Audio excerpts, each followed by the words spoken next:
Thank you for coming tonight. My name is Julia Rosenda. So, we're going to start with pronouns. What is it? She, her. I don't really like this brand new to me. But I am with Paquita Frost from this video.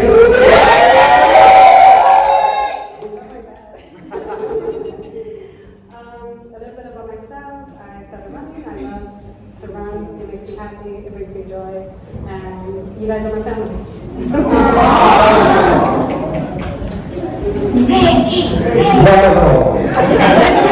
My name is Ricky. I run with my pop. And my pronouns are he, him, and we, Jota. And basically, I've been running for the last 4 years. I've been part of WEPA for 4 years, the same amount of time. So basically, ever since I joined WEPA, I've been running, and that's my family. But besides that, you all guys are my family as well. We're a running community, so we're here to have a great time and we enjoy each other's company. That's right. Hi, I'm Matt from New York College of Energy. I'm from Long Island, New York. I started running initially with the Member Project, but I've since run with Nike and Brooklyn Track as well. I've run 7 marathons so far across New York and London. I've also run all 6 majors at some point in time. So I work with the Royal. Awesome. Wonderful. I'm Louisa. My pronoun is she and her, and I would say I am Team Turner. Yes. So we're going to kick off the first question that we're going to ask. I want to, from anyone who wants to answer, what does the Pride Run or a Pride Run represent to you? So to me, a Pride Run is just, I feel like, especially in today's day and age, a lot of people, especially in New York, they think that we live in a progressive city, we may not need to really always be as expressive of supporting the LGBTQI+ community. Especially with some of the legislation that's going to be passed across the country. I feel like now more important than ever to be very vocal, overly vocal, in support of people in the LGBTQI+ community. To make sure that they feel welcome, especially like we've all been to join the World Cup in the past. We've all been gone to World Cup for the first time. It's always scary for us. It can be even scarier if you're a member of a marginalized community. So kind of being overly local and making sure that people know that they are welcome in your community and you want them to succeed and enjoy.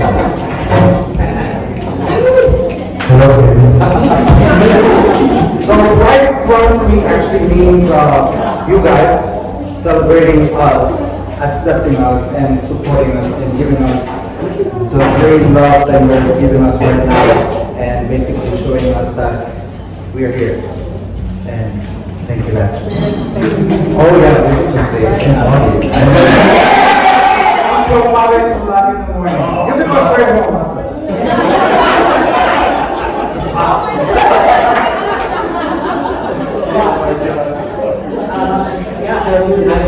I came out as trans when I was in high school and I was playing team sports and I chose to transition instead of go on to play in college. And so it's really great to be able to play a sport that that openly accepts people and that I can do that it doesn't matter what gender I am, what gender I sign up as, we all start together. I think for me, Pride Run, Pride is simultaneously a celebration and a revolution. Just because I know it's one of those things where like you can show up to a space, but you don't necessarily know that like you will be seen or heard or accepted, and sometimes it's like so anxious to question that or to feel like is this community that I'm a part of, they find out if this part of me will still love me, and to show up and feel so loved and supported is just, I don't know, just so heartwarming and beautiful. She said it all for me. Pride for me is very humbling. I I am proud to be Pride. I'm proud that I'm finally coming out with it. And, you know, I love my life that I'm going to marry. So, right after the Yankee Stadium meeting, I'm marrying her, so I'm a little biased about myself.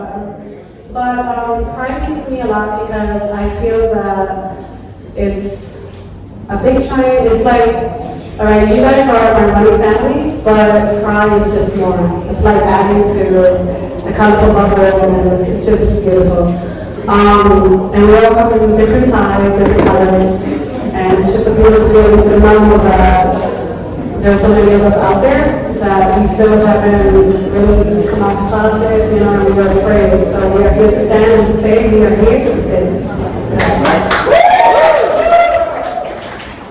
So you touched upon, you know, what Pride means. I heard community, I heard celebration, I heard addition, I heard BIPOC, right, and acceptance. So I want to know, you know, what are some challenges that you yourself have faced, or do you think that exists, right, that we can start to address as it relates to making sure that more people feel encouraged and engaged and welcomed in the community? For me, growing up, I had to face having a military father, and I had to face that fact. And, you know, he didn't want me to be with women. You know, he's very strict. So, and he's a Christian. So Christian fathers is like, no, men, that's it. I had to take the bubble for men's and women's. I always loved women.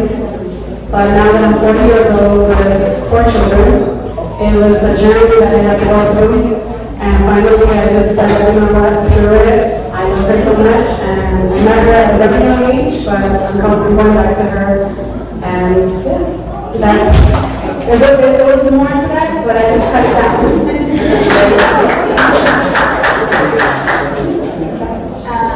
I think that touches this a lot too, like there's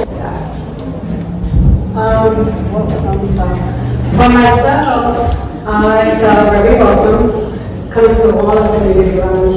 I started off with open rooms, and then I went down the line, and I ran with Bronx Solo, and running the races, and then Boogie Down, and all of, you know, I basically run everywhere. They call me the running stripper.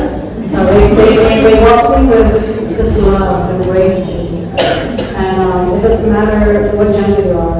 You know, you could be all colors of the rainbows, and it's like, no, you're family, that's it.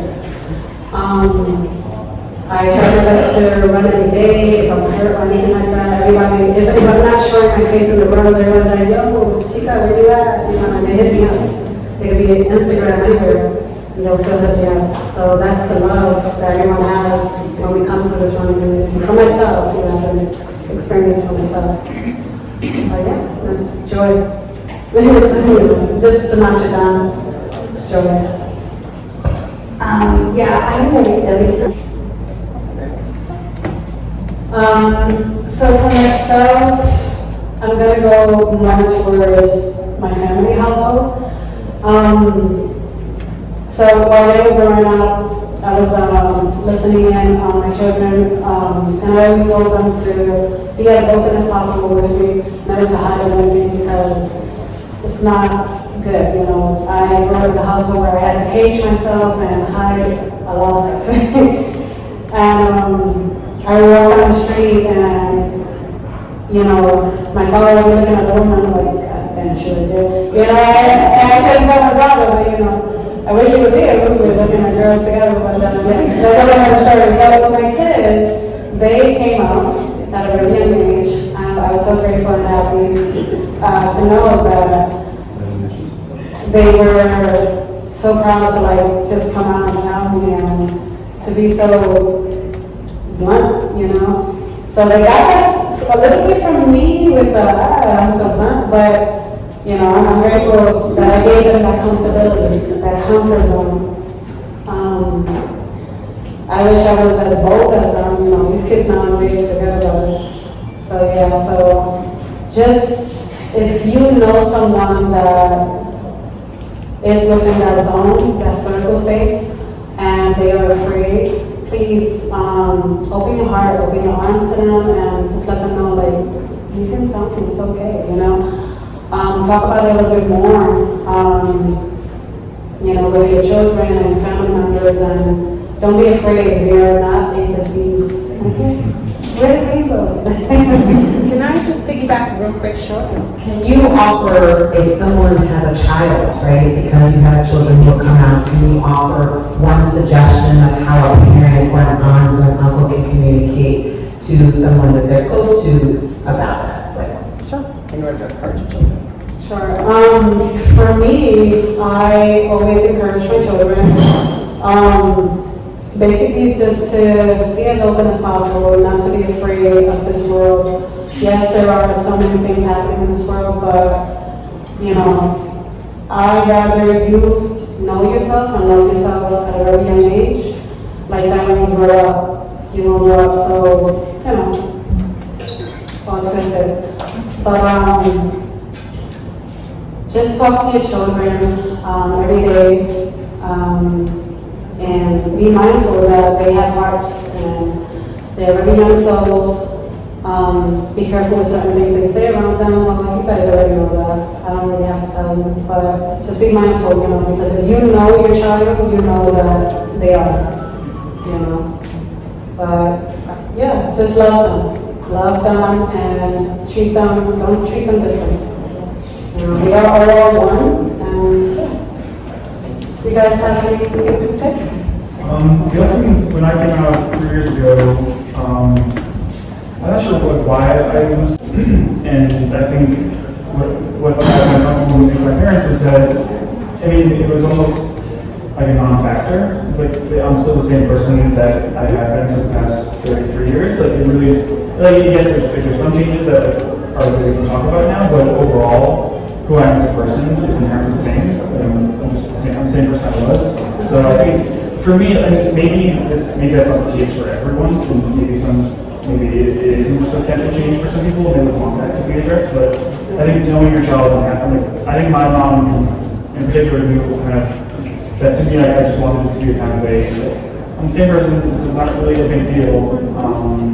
I just want and yeah, that's kind of how it felt. And she just kind of reaffirmed that she loves me no matter who I like, no matter who I love. I'm the same son that she's always loved. As long as you're happy.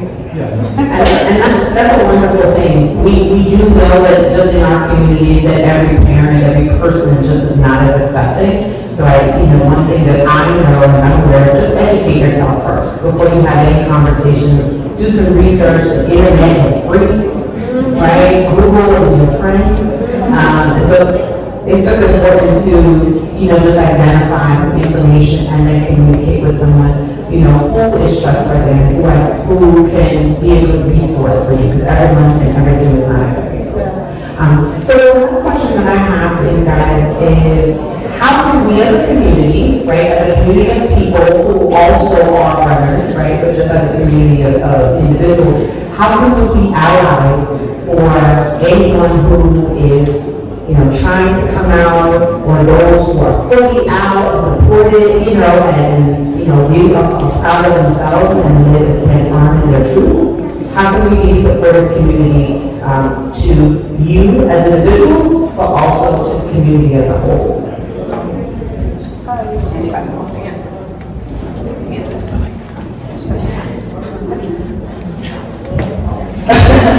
I mean, one thing about running, especially with the club, is that a lot of us will spend like 30 minutes to an hour talking to each other. And it's whatever comes to your mind that you start talking about. And I've gotten into some very, very deep conversations with people that I've never spoken to before just because we happen to be in a room together. And it's just with those conversations, whatever people say, just go with it as you would anything else. If I bring up something about my transition, like a guy starts talking about his boyfriend or a girl about their girlfriend, it's like just do the same thing that you would do if a woman started talking about her husband. Like just anything that is like in that sort of realm that people obviously that person has felt comfortable enough with you to bring up that topic of conversation. So just react as you would to anyone else talking about anything else, and yeah, just generally like treat us the same as you would anyone else, and support us as runners and as people. I guess the only other thing I would say is, and hopefully I haven't really processed very much in the running community, so hopefully that's the case with many other people here, but we are like just to try in an effort to create these supportive open spaces where people in various marginalized communities feel safe and welcome. Call out people, even if you hear other people in your own club joking about something that is either misogynistic or transphobic, call it out, because as I said before, people are always listening.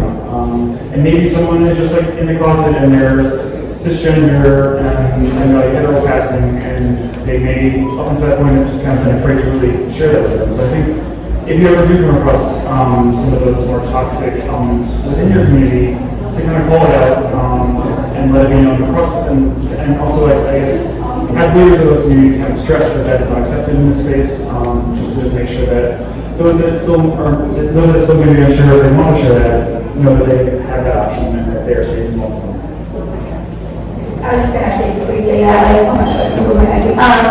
Everyone kind of has a different relationship to their queerness, and where they are in their journey, and also it is something that, like, changes, and you as we change, and our relationship to ourselves change. And I think, too, I really appreciated spaces in which it's just like you ask honest questions and like trust, like develop trust first and foremost, instead of sort of relying on people in the community to sort of explain themselves or prove themselves to you. So it's just developing that safety to feel seen. What I do is I look at like community guidelines that like my groups will have, and if there's like community guidelines that are like we don't tolerate like hate against this community or that community, or like bigotry or like those things, then I know that I can show up to that space and I'm not chancing having a bad encounter, because those community guidelines have already been stated, and that is like the shared value that we're all operating from. Even if you're not part of the work community, like you're coming into the space with that shared value, I know I can feel safe and I will show up, because I will not show up if I will not feel safe.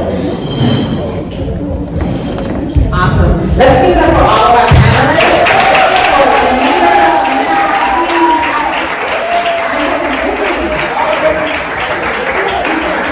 Thank you so much for joining us. Have fun, drink, be merry, celebrate. Happy Pride, everybody.